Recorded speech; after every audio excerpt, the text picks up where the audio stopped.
დავიწყოთ პირველი საერთაშორისო გამოხმაურებით. ცოტა ხნის წინ პირველი განცხადება გაკეთდა ევროკავშირში. ევროკავშირის პრეს-სპიკერს ანიტა ჰიპერს კითხვა დაუსვა ევროსკოპმა BBC-ს გამოძიებაზე, რომლის მიხედვითაც ბრიტანული მაუწყებელი ავრცელებს ინფორმაციას, რომ გასულ წელს ნოემბერ-დეკემბერში მოქალაქეების წინააღმდეგ შინაგან საქმეთა სამინისტრომ გამოიყენა აკრძალული ქიმიური ნივთიერება. როგორც აღმოჩნდა, ევროკავშირში უკვე აქვთ ეს ინფორმაცია. ისინი გაეცნენ მედიით ამ ინფორმაციას და რაც მთავარია, ევროკავშირი ახლა ითხოვს მყისიერ და მიუკერძოებელ გამოძიებას, როგორც ჩანს პოლიტიკურ გაერთიანებაში ძალიან კარგად ხვდებიან, როდესაც ერთი წლის თავზეც გამოძიების რეალური შედეგები არ არსებობს, არც ბრძანების გამცემი და არც შემსრულებლები არ არიან ამ დრომდე დასჯილები. ახლა ევროკავშირის მთავარი პრიორიტეტი არის ის, რომ ეს ყველაფერი იქნას გამოძიებული დამოუკიდებლად.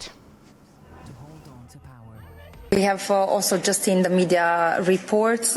ჩვენ ახლა ვნახეთ მედიაში ინფორმაცია ქიმიური იარაღის გამოყენების შესახებ დემონსტრანტების წინააღმდეგ. თუ ეს დამტკიცდება, როგორც სიმართლე იქნება მიუღებელი.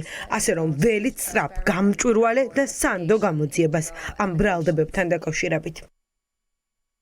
და აგებს თუ არა ქართული ოცნება პასუხს ამ ყველაფერზე.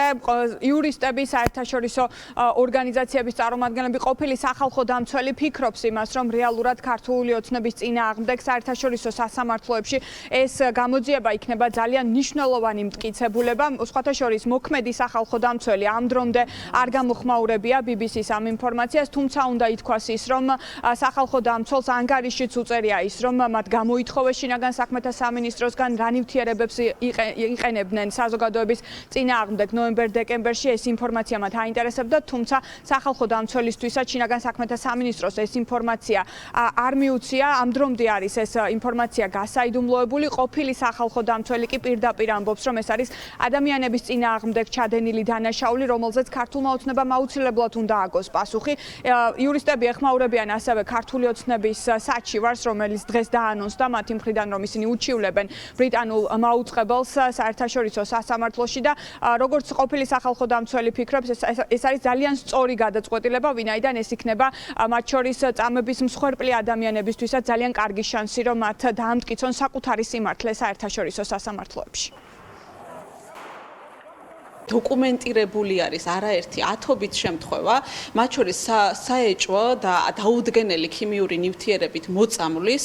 დღემდე შინაგან საქმეთა სამინისტრო აი ამ გამოძიების, ამ კვლევების, განცხადებების შემდეგაც კი არ ამბობს, რა ქიმიური ნივთიერებები იყო შერეული წყლის ჭაილთან ერთად, ანუ კომბინირებულად იმისათვის, რომ მისი ეფექტი ყოფილიყო უფრო დამაზიანებელი და უფრო მძიმე მოსახლეობისთვის, ისინი იყენებდნენ ერთდროულად რამდენიმე საშუალებას. როდესაც ეს ფორმები გამოყენებული არის მასშტაბურად სისტემურობასთან ერთად, ეს ფაქტი უკვე შეიცავს კაცობრიობის, უпростоრად ადამიანურობის წინააღმდეგ მიმართულ დანაშაულს, რომელიც არის საერთაშორისო დანაშაული. საინტერესოა, რომ არა შსს-მ, არამედ პარტია ქართულმა ოცნებამ გააკეთა განცხადება, რომ საერთაშორისო დავას იწყებენ ამ გამოძიების წინააღმდეგ. ძალიან კარგი, იმიტომ რომ კიდევ ერთი საერთაშორისო ტრიბუნალი შეიქმნება, თუ ისინი დავას დაიწყებენ, სადაც დოკუმენტირებულ შემთხვევებს, სადაც მოქალაქეებს მიეცემათ საშუალება, რომ წარმოადგინონ მათი მტკიცებულებები. აშკარა არის, რომ ივანიშვილმა გამოიყენა ქიმიური იარაღი ხალხის წინააღმდეგ, მხოლოდ იმის გამო, რომ ამ ხალხს უნდოდა უკეთესი მომავალი, ხომ?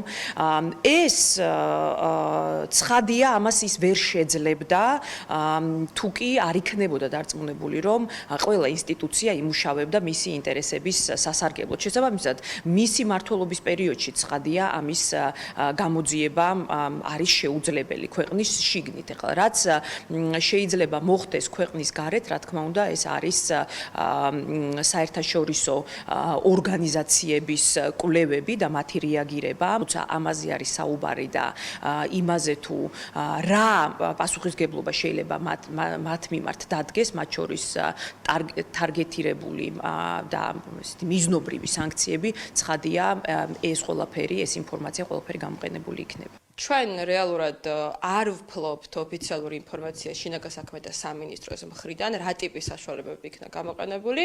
ერთადერთი ინფორმაცია, რაც ჩვენ გვაქვს, არის მოწმეთა ჩვენებები, რომლებიც აშკარად მიუთითებენ, რომ მათ ჰქონდათ განგრძობადი ეფექტები ჯანმრთელობაზე, ისეთი ეფექტები, რომელიც შეუძლებელია, რომ ისეთ ქიმიურ საშუალებებს ჰქონდა, რომლებიც როგორც წესი კანონის დაცვით შეიძლება გამოიყენოს შინაგან საქმეთა სამინისტრომ აქციების მართვის ოპერაციების დროს, როდესაც ამის საჭიროება რეალურად არსებობს. ამ შემთხვევაში არც საჭიროება არსებობდა და არც პროპორციულობის სტანდარტს ეს არ აკმაყოფილებდა. საგულისხმოა ის, რომ დღეს პარტია ქართული ოცნება გამოეხმაურა BBC-ს გამოძიებას, შინაგან საქმეთა სამინისტრო კი ამ დრომდე დუმს და მათ შორის არ ავრცელებს ინფორმაციას, რა ნივთიერებებს იყენებდნენ მოქალაქეების წინააღმდეგ. ალექსანდრე დარახველიძეს აქვს ნათქვამი არაერთხელ, რომ გარკვეულ ნივთიერებებს ისინი ურევდნენ წყლის ჭალში, თუმცა რა ნივთიერებებია ეს ამ დრომდე არ იცის საზოგადოებამ, არც ერთი ორგანოსთვის მათ ეს ინფორმაცია არ მიუციათ და შესაბამისად ეს ინფორმაცია ერთი წლის თავზეც არის გასაიდუმლოებული. BBC კი ამბობს და დასკვნა არის მათი გამოძიების ის, რომ ქართული ოცნების შინაგან საქმეთა სამინისტრომ ერთი წლის წინ წყლის ჭალში შეურია ქიმიური ნივთიერება, რომლის გამოყენებაც ჯერ კიდევ გასული საუკუნის 30-იან წლებში აიკრძალა მსოფლიოში.